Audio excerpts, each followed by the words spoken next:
I was waiting at Walmart's hot bar when a mum with kids tried to cut in front of me. I told her firmly I was first and ordered anyway, while she stood there shocked. I usually avoid conflict, but I was proud I spoke up. Lunch breaks are deceptively simple. On paper, 30 minutes looks like a lot of time, but in practice it slips through your fingers faster than you'd expect. Mine isn't a strict 30. My boss doesn't hover with a stopwatch, but I treat it like one anyway. Not because I'm afraid of stretching it, but because I like rhythm. I like knowing that I can step away, grab food and return without feeling like I've wasted half the afternoon. My co-workers tend to spend their breaks differently. Some linger in the break room, microwaving leftovers and scrolling through their phones. Others dart to drive-thrus, scarfing down fast food in their cars before rushing back inside. Me? I've always preferred something in between. Cheap, quick, and just a little fresher than a paper bag of burgers. That's how Walmart's hot bar became part of my routine. It sounds ridiculous to say out loud.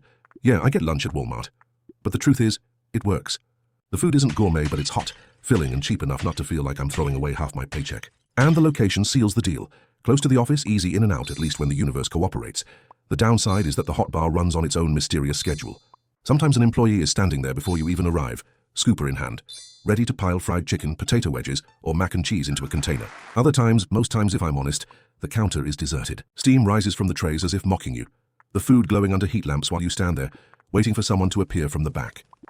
That day was one of those times. I walked up to the counter, glanced around and saw nobody, just silence. I sighed, glanced at my watch and told myself I could afford a couple of minutes. After all, this was my fast lunch option. 2 minutes wasn't going to kill me. I waited. At first I tried to be casual about it, shifted my weight from one leg to the other, pulled out my phone, scrolled through emails, checked the time again. 2 minutes stretched into 3. 3 turned into 4.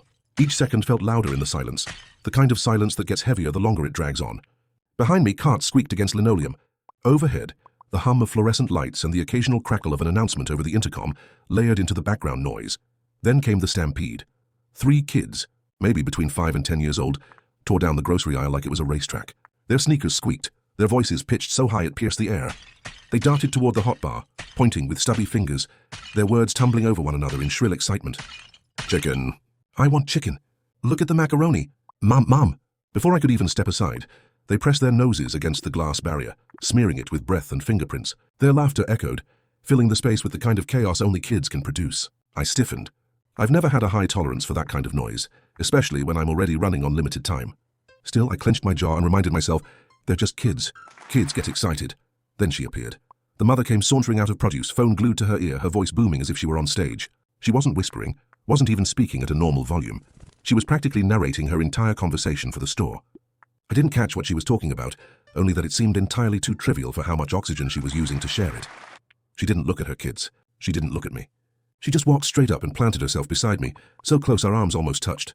The sharp scent of her perfume cut through the fried food haze around the hot bar. She kept talking loudly into her phone, gesturing lazily at the trays of food her kids were still smudging the glass over. I exhaled through my nose, the first prickles of irritation starting to form. I had been waiting patiently, quietly, for several minutes now. She had breezed in like the star of her own show, entourage of children in tow, and suddenly the air around me felt tighter, louder, more chaotic. I could already see where this was going. Still, I stood my ground. Hands in my pockets, eyes fixed on the trays of food, I told myself, just a few more minutes. The employee will come. You'll order. You'll be out of here. Don't overthink it. But a small voice in the back of my head whispered otherwise. Brace yourself. This isn't going to go the way it should. Minutes stretch differently when you're waiting for something simple. At first they feel like background time, a minor inconvenience, a pause in the day, but as they accumulate, they start to itch. Each one grows louder than the last. By the time 5 minutes had passed, I wasn't just waiting anymore. I was stalled. My lunch break clock ticked louder in my head than the hum of Walmart's fluorescent lights. The kids hadn't lost an ounce of energy. They were still plastered to the glass, pointing, squealing, naming every item like it was treasure in a display case. I want that one. No, that one. Mac and cheese. Their voices overlapped, rising and falling, a constant loop of demands. The mother remained on her phone, her free hand gesturing vaguely in the direction of her children, but her eyes never leaving whatever conversation had her attention. And me? I was silent still, waiting. I'd already invested too much time to walk away. I could feel the tension building in my chest, that particular irritation that comes when you know you're following the unspoken rules of patience, while someone else is clearly not. Finally, movement. From behind the swinging door at the back of the hot bar, an employee emerged. She was young, maybe in her 20s, hair tucked under a net, her apron a little stained from the day's work. She looked tired, but there was a practiced friendliness in her smile, the kind you wear because the job requires it, not because you actually feel it. She walked up to the counter and surveyed the scene, one man standing quietly with his hands in his pockets, 3 kids fogging up the glass with their noses, and a woman chattering loudly on her phone just a few inches away. "Hi there," she said, her tone polite but weary. "How may I help you?" The moment hung in the air for half a second. I inhaled, ready to speak. I had been waiting. I was first. This was my turn, but before I could get a word out, the mother's voice sliced into the space. "Yes, hi, I'll take—" It happened so fast, so casually, as if I were invisible. She hadn't even ended her phone call. She was still half speaking into her Bluetooth, her other half now directing an order at the employee. She leaned forward, pointing at trays of food, her tone authoritative, certain, entitled. My jaw tightened. The irritation that had been simmering for the past 10 minutes flared hot in an instant. I turned my head slowly toward her, my voice sharper than I usually allow it to be. "No," I said, firm, loud enough to cut through her stream of words. "I was here first." Her mouth froze mid-sentence. Her eyes widened, eyebrows shooting up, her entire expression morphing into something that could only be described as pure, cartoonish shock, the real-life version of the surprised Pikachu face. For a second, she actually looked confused, as though the idea of someone stopping her from cutting ahead had never occurred to her before. I was just, she stammered, words tumbling out unfinished, her confidence suddenly fractured, but I didn't give her the chance to regroup. I turned my eyes back to the employee and started speaking clearly, my tone leaving no room for debate. "Yeah, I'll take a platter. Some of the fried chicken, mac and cheese, and green beans." The employee hesitated for the briefest moment, caught between 2 competing customers, but my voice carried the authority of someone who belonged at the front of the line. And more importantly, it was the truth. I had been there first. As she began scooping food into a container, I felt the mother's presence bristling beside me. I could sense her glare, the heat of her indignation, but I didn't turn to meet it. I wasn't interested in her excuses or her wounded pride. My time mattered too. My break was short, and I wasn't about to let someone who had just wandered up with a phone glued to her ear and 3 hyper kids derail it. I kept my posture calm, collected, even bored, as though this wasn't a confrontation at all, but merely the natural order of things being restored. Inside, though, my adrenaline was pumping. Confrontation doesn't come naturally to me. Most of the time, I swallow irritation, let small injustices slide. But in that moment, something in me clicked. I wasn't going to be the NPC in her story, the background character who steps aside while she takes center stage. By the time the employee handed me my platter, the tension had drained from my shoulders. I took it, offered a polite thank you, and turned to walk away. Behind me, the mother was still sputtering, maybe trying to justify herself, maybe just shocked into silence. I didn't care enough to find out. I walked away with my food, the weight of the container warm in my hands, a small smile tugging at the corner of my mouth. For once, I hadn't let someone else's entitlement steamroll me. For once, I had spoken up. The moment I walked away from the counter, container in hand, I could feel the shift inside me.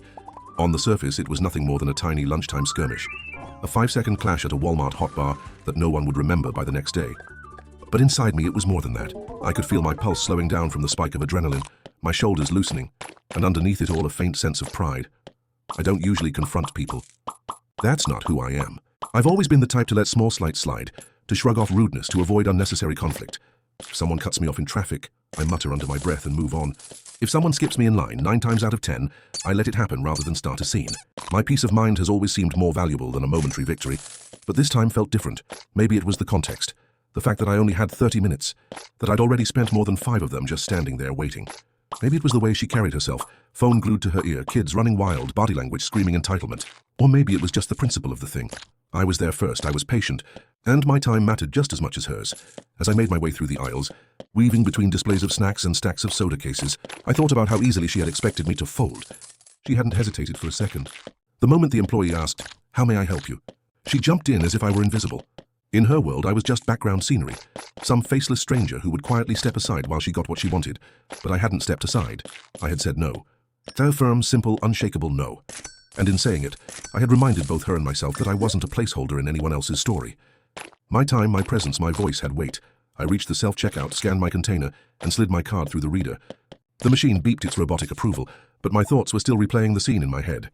I could see her face, the wide eyes, the open mouth, the stunned disbelief. That surprised Pikachu look, like she had just encountered an alternate universe where people didn't automatically let her have her way. Was I being petty for enjoying that memory? Maybe, but it felt good. By the time I stepped outside, the sun hit my face, warm and bright, cutting through the sterile artificial light I'd just left behind. I carried my food to my car, set it on the passenger seat, and sat behind the wheel for a moment before turning the ignition. My heart had settled back into its normal rhythm, but there was still a buzz of energy under my skin. This wasn't about fried chicken or mac and cheese. It wasn't even about Walmart. It was about a small but significant shift in the way I handled myself. For once, I hadn't swallowed my frustration. I hadn't let politeness turn into passivity. I had drawn a line, simple and firm, and it had held. I knew that when I got back to the office, no one would care about the story. Maybe I'd tell it to a coworker in passing. Some lady tried to cut me at Walmart. I stopped her. They'd nod, maybe laugh, and move on. It wasn't a dramatic tale by most standards, but to me it mattered. It was proof that even in small moments, even in a crowded store on a rushed lunch break, I could choose to stand up for myself. As I pulled out of the parking lot, I thought about how often in life people try to push past others, sometimes literally, sometimes metaphorically, and how easy it is to just let them. To keep quiet, to stay in the background, to avoid rocking the boat. But silence comes at a cost. Every time you let it happen, you shrink a little. You tell yourself your time doesn't matter, your place doesn't matter, your voice doesn't matter. That day, in that small, messy moment, I refused to shrink. And for once, I was proud of myself for it. Back at the office, I slipped into my usual routine. Food on the desk, chair pulled close, screens lighting up with emails waiting for me. On the surface, it was just another lunch break. I cracked open the plastic lid of the Walmart container, steam curling up, the smell of fried chicken and mac and cheese filling the small space around me. I picked up my fork, stabbed into the food, and told myself to focus on eating, on recharging, on being ready for the second half of the day, but my mind didn't listen. Instead of just tasting the food, I kept replaying the scene I'd walked away from. The way she'd stepped in so casually, so entitled, like it was her God-given right to order before me. The way the kids had been a noisy buffer, almost a distraction, while she tried to slide in as if my presence didn't count. And the way her face had shifted when I said no, that flash of disbelief, like someone had broken a rule she didn't even know existed. I stabbed another forkful of food, chewed slowly, and thought about how many times in my life I'd let people like her win. How many lines had I stood in, quietly while someone louder, brasher, or simply more entitled cut ahead of me? How many times had I muttered under my breath, convinced myself it wasn't worth the fight, and then carried the sting of it home? How many little moments had I given away because I was too tired, too passive, too unwilling to cause a scene? It wasn't just about lines. It was about work too. The times I'd bitten my tongue when someone took credit for my ideas in a meeting. The times I'd stayed quiet when extra tasks got dumped on my plate because I was the dependable one. The times I'd smiled politely while someone spoke over me, as if my words didn't matter. Every one of those moments added up. Each time I let it slide, it carved out a little piece of me, left me feeling smaller, less seen, less real. And yet I'd convinced myself that was the safer path. That avoiding conflict was always better than standing my ground. But then came this woman at Walmart, and something in me snapped. Maybe it was the timing. Maybe it was because I was hungry, rushed and unwilling to lose 10 more minutes to someone else's arrogance.